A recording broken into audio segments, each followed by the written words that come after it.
Hey guys, what's going on? Welcome into the Voice of Camp Nathanael. Stephen Bell here with Lee Sharp. And man, good to be back. Yeah. Number three. I think number 3 in this new format. So far so good. Yeah. So we hope. I mean, we record this in advance, so we hope it's so good. Hey, tell us what remind us what we talked about last week, and then tell us what we're talking about today. Yeah, so this is a 2-part series. So if you haven't listened to the first part, then what are you doing here? Go back and listen to the first part.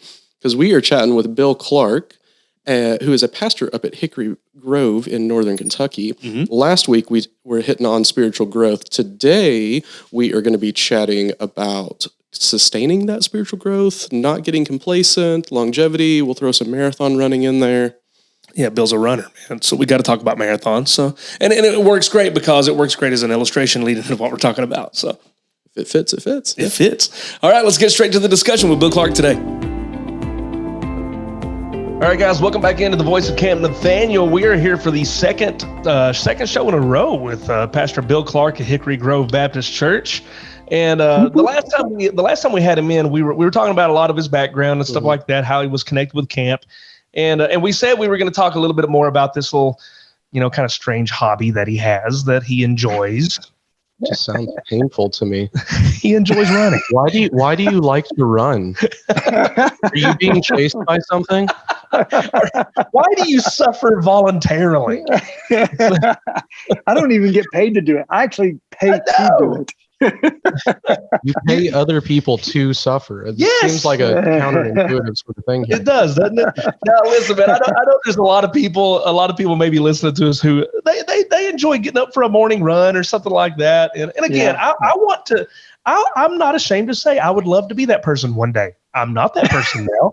I have a lot of growing to do and a lot of shrinking to do. All right, I'll say that at the same time too. That's awesome.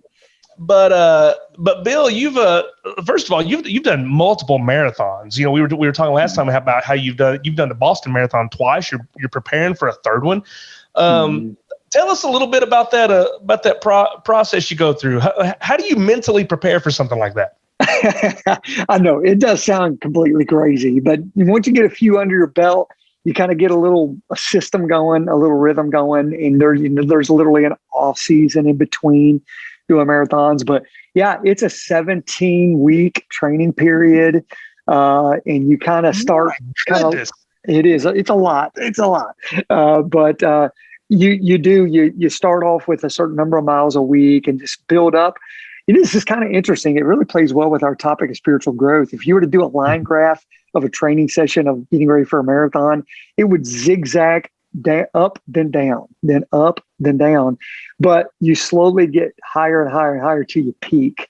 And then you go down and take 2 to 3 weeks of very low recovery before you actually run that race. So yeah, there's a lot that goes into it. It's systematic. I do think you kind of have to really like it or love it, or you wouldn't do it. It's a lot of commitment to get ready for one. I'm not going to argue that. Hey, I've got 2 questions about the Boston Marathon real quick. Number 1, and a lot of people may know this, I just don't. How long is it? And then number 2, as far as miles is concerned. And number 2, how long does it take you? Because you finished it, right? Right. That's right. So how many miles, and then how long did it take you to finish it? This is good. I'm glad you're asking this, because sometimes I'll get asked, how long was that Boston Marathon? Then this Chicago Marathon, how long was that one? The marathon, by definition, is always 26.2 miles. And don't leave out that 0.2. That's the hardest 0.2 miles in the world. I'm tired when I drive that. We need a snack break somewhere. Yes. You got to stop at the gas station. That's right. 26.2 miles, right? Yeah, that's right. Wow. And my fastest ever time I've done a marathon is just a hair under 3 hours and 12 minutes. So it's every now and then I'll do that, and I'll be like, I could have watched an extended play of Lord of the Rings instead of doing this. Really though, I could watch all the Star Wars movies back to back, even the ones I don't want to watch. Wow. Yeah, you said True. 3 hours and 12 minutes. Is that what you said? Yep, 3 hours and 12. 26 miles in 3 hours and 12 minutes. I couldn't do that in 3 days and 12 hours. All right. My goodness. Well, Hey, Bill, listen, I used to say the same thing, so you never know. well, listen, man, one day in the future, at least for a little bit, man, one day you're going to be here at camp. Me and Lee are going to wake up. I'm throwing Lee under the bus here. Oh, me and Lee are going to wake up early in the morning with you and run for at least 3 feet. All right, 3 feet and 12 inches. That's our goal right now. For all of our listeners, you can't see me shaking my head back and forth, just going, no. Maybe 3 feet. Okay, 3 feet's okay. I thought we were going to start running laps around the circle out here. I remember telling people last summer when Bill spoke, I was like, man, y'all don't want to talk to me about running because after I run 10 feet, I sound like Darth Vader having an asthma attack. Well, guys, listen, we are in our second program here talking about spiritual growth. Last time, if you didn't hear that, go back and check out the last episode of the Voice of Camp Nathanael. We talked about avoiding the performance trap, having this kind of legalistic mindset that that my closeness with Christ is all based upon how I perform. But Bill was telling us that no, really, you flip the script, man, and you talk about how important it is to focus on the person of Christ in our spiritual growth. And I think you were dead on there, man. Mm-hmm. So let's talk about this now. Okay, Bill, we want to know your what you've got on here on this topic in regards to sustaining spiritual growth. And that's the topic of complacency, because we all have those areas at some point in our walk with Christ to where we just feel like we're not growing. All right. Right. So what? Almost like a plateau, right? Yeah. We kind of plateau. We feel like, okay, have we grown as much as we can? We know that's not the case, but that's just kind of maybe it's circumstantial. Maybe it's a mental thing. There's so many aspects to it. So lead us into start a topic conversation on that. Yeah, and I kind of wrote some notes down when you told me the topic, and the more I thought about it, I feel like there's so many reasons why we might experience that. And one of the ones that comes to my mind, even just as you set that up, is I think about people who would say, not trying to be, prideful about their spiritual health or growth journey, but if they could be hearing us say all this and say, and let me just add, I feel like I've done all the things a person should be doing. Like I've done the spiritual disciplines. I've done it in a way to try not to be legalistic, to really treat Christ as a person and grow in a relationship. And yet this is where I feel like I'm stuck on this plateau. I do think that there's times I've felt that way, and I've had to wonder if I'm in a period of waiting spiritually, and that maybe where I'm at is exactly where I'm supposed to be. Is just sort of a different way of looking at it. Is you may not be complacent as much as you're just in this period of waiting spiritually. And I would argue that at least at this point in my life, I've learned that sometimes that is the most spiritually active time in our lives, because waiting sounds like you're doing nothing. But if you do it the right way, you're praying, you're watching, you're waiting, you're trusting in the word. You're actually actively doing the things. I love a Henry Blackaby quote, do the last thing God told you to do with all your heart until he tells you to do something different. And sometimes when we're feeling like we're kind of stuck on a plateau, that's what we do. And I would argue that might be some of the best stuff, honestly. We don't want to feel it.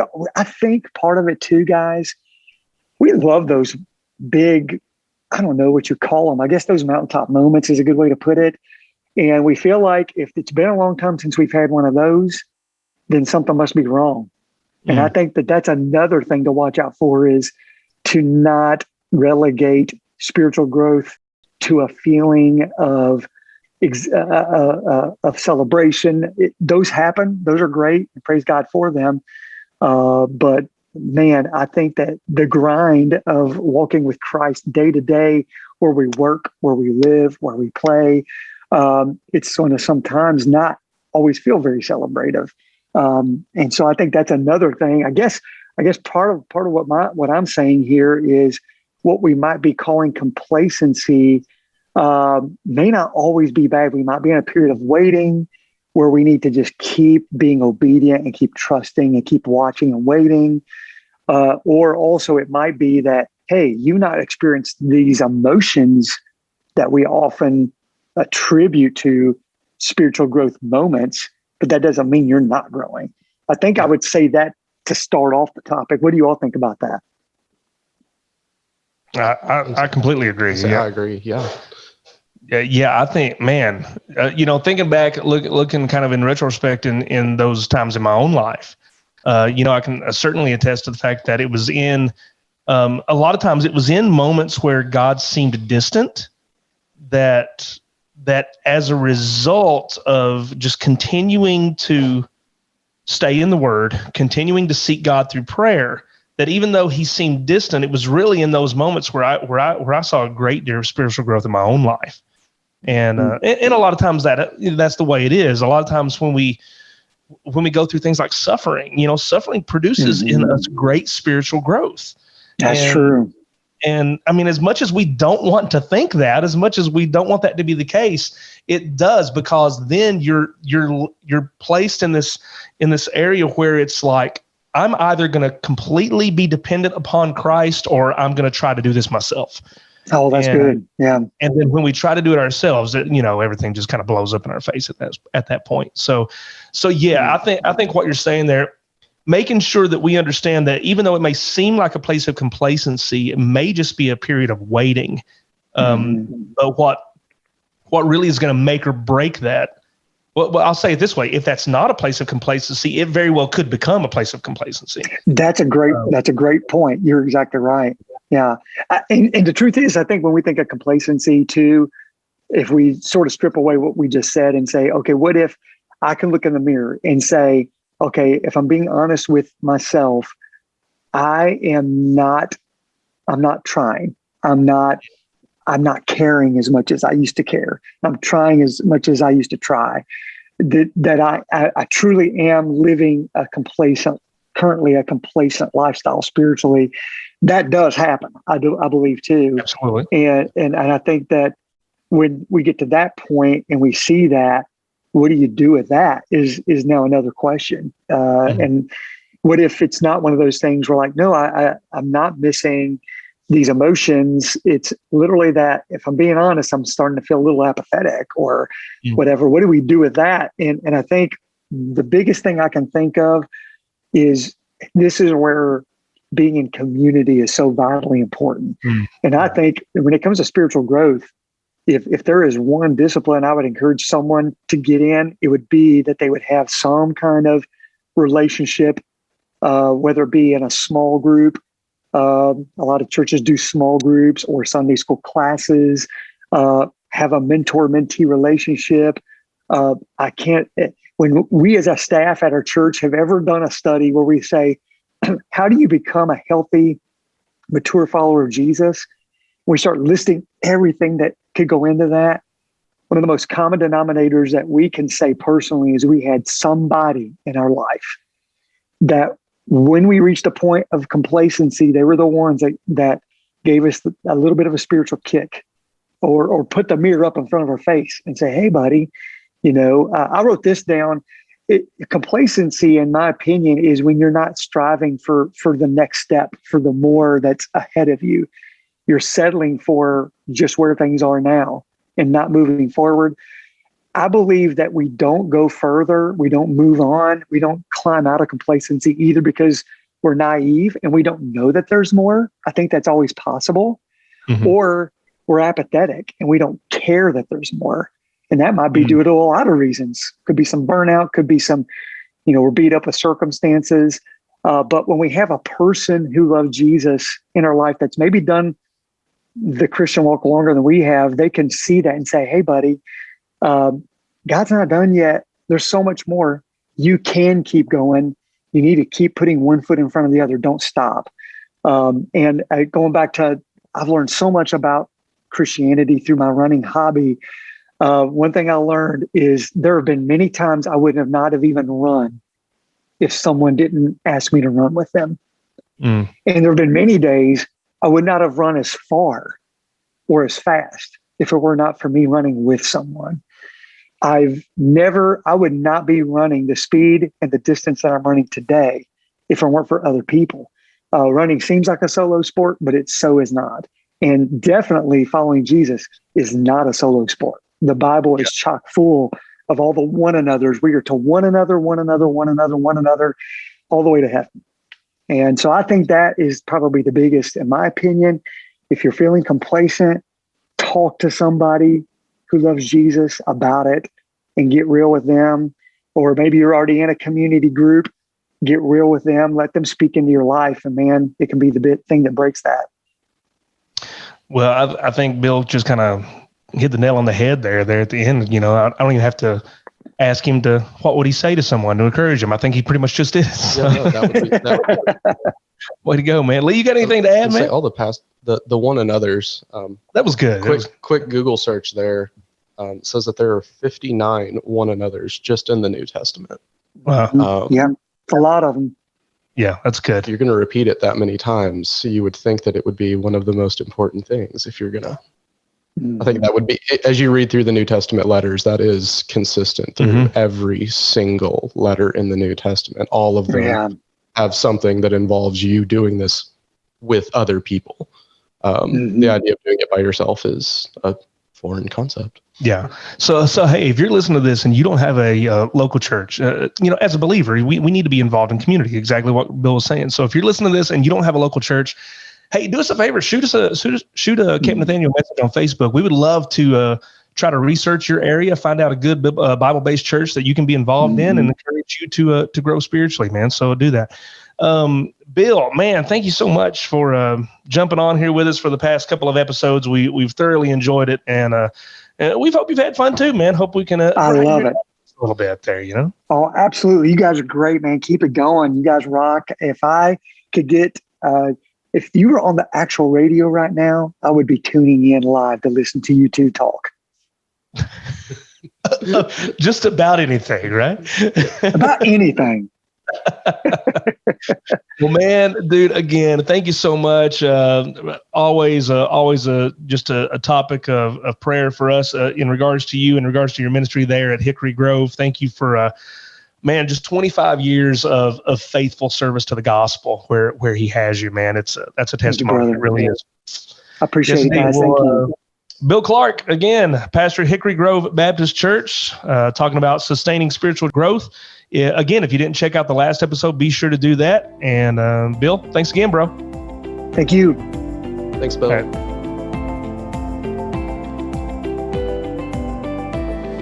Hey, everybody. Again, it is that time where we focus on a particular ministry or missionary or what have you. Basically, the what's going on here at Camp Nathanael. There's always quite a few things happening. Isn't there? There is. Hey, today, this is something that you guys are really going to want to key in on, especially if you have kids or know somebody who has kids in fourth grade and up, because we are talking about our spring overnights. And with us is someone who is no stranger to anybody who knows anything about camp, and that is Mr. Jeff McIntyre. Good to be with you guys today. How you doing, man? Doing great. We're excited about here's what it is. We're excited about getting back to doing what we do. Yes. And, the last couple years, really, since COVID, we have been handcuffed.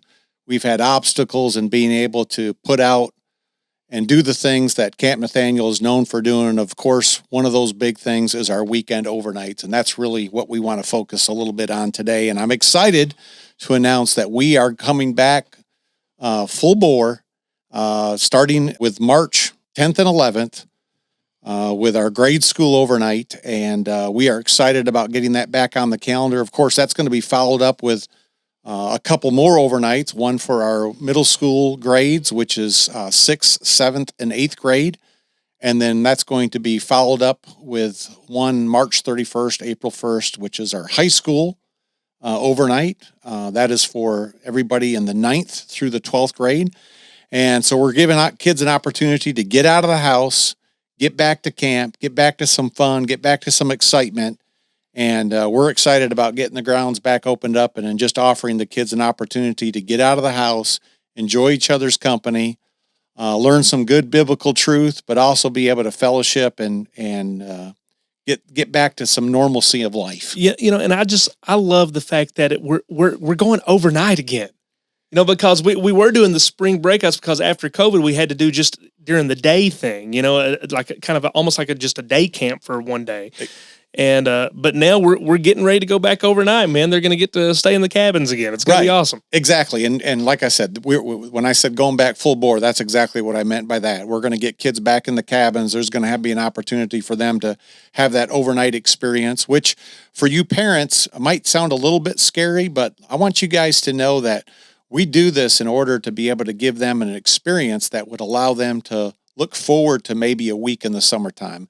It's been our overnights that have sometimes fueled that excitement for a week of camp. And we're not even going to be shy about the fact that that's one of the reasons why we do these overnights is we want to give kids an experience away from home for a night, let them know what that dynamic is in a cabin with a counselor who cares, who loves them, and just give them a week that hopefully, or a weekend that would allow them to look back and say, man, I could do this for 5 days in the summertime. Yeah, absolutely. I just right before we started this, I actually just got a text from someone just in the next county over saying, hey, I've got a ton of kids lined up that want to participate in summer camp. And I was like, well, the first thing I get to do is I get to tell them about, hey, you need to get them plugged into the spring breakouts, our weekends coming up too. So there's a lot of details in regards to these that we need to hit on. Obviously, we've already talked about some of the dates.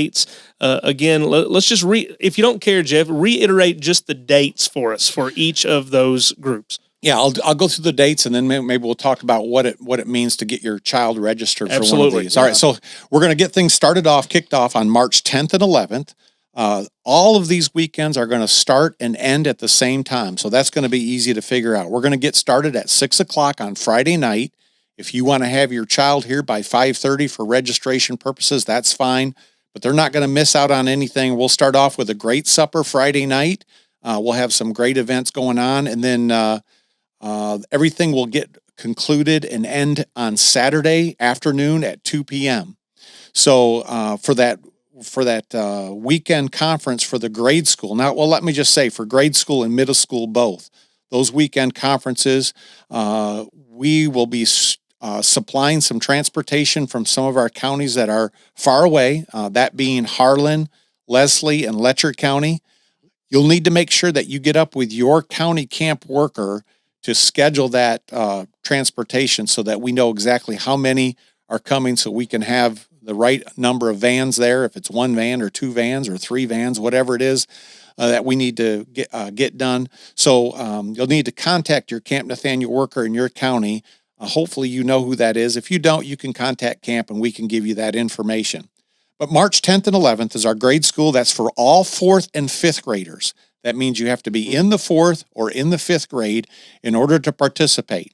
All of our weekends come with a little fee. That's $10 for the weekend. Now, I don't know about you, but that's pretty cheap babysitting. $10 for the weekend. You know what? There are some babysitters getting paid $10 an hour. Oh yeah. So to get an entire weekend overnight, I mean, come on, man. That also obviously includes your 3 meals. We'll be feeding them supper on Friday night, breakfast, and lunch on Saturday.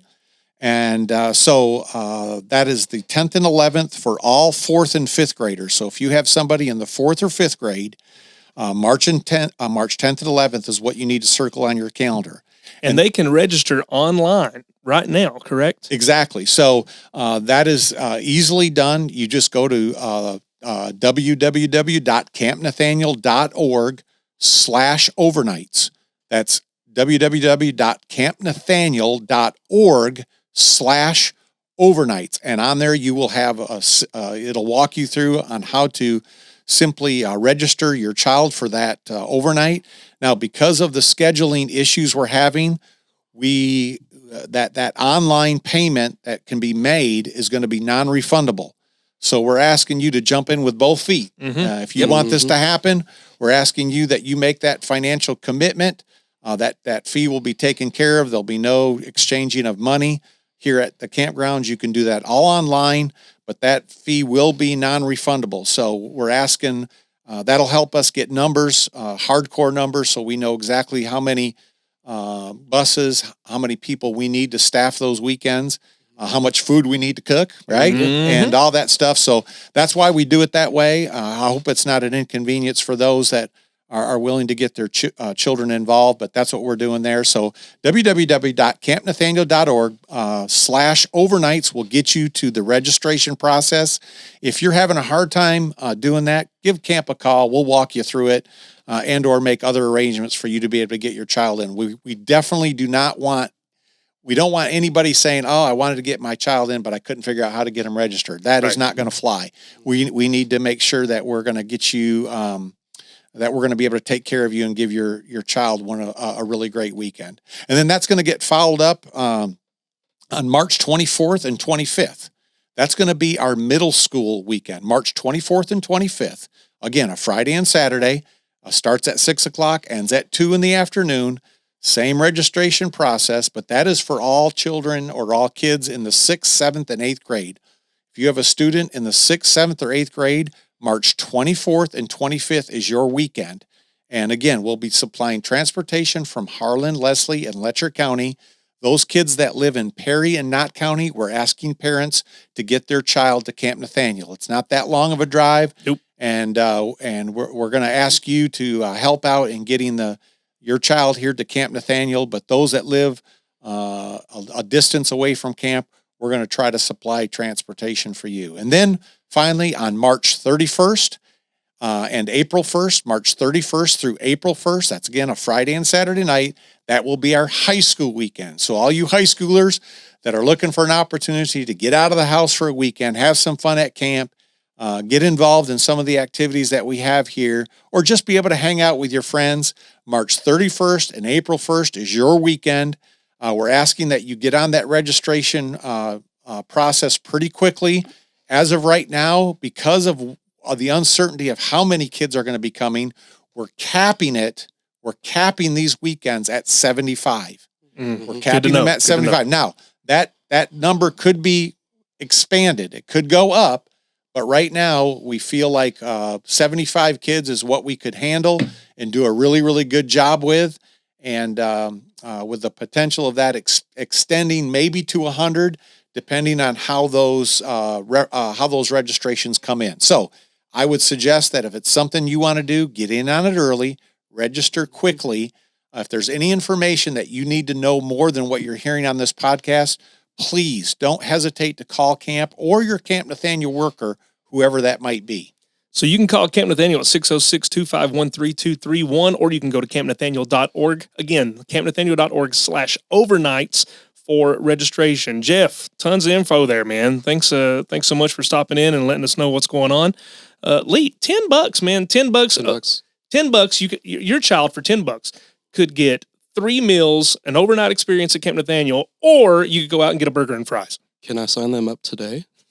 You certainly can. So we would highly recommend that. Jeff, thanks again, man, for coming in and letting us know. Guys, thank you so much. Hey, parents, thank you for supporting camp, and we're looking forward to giving your kids a very, very exciting weekend.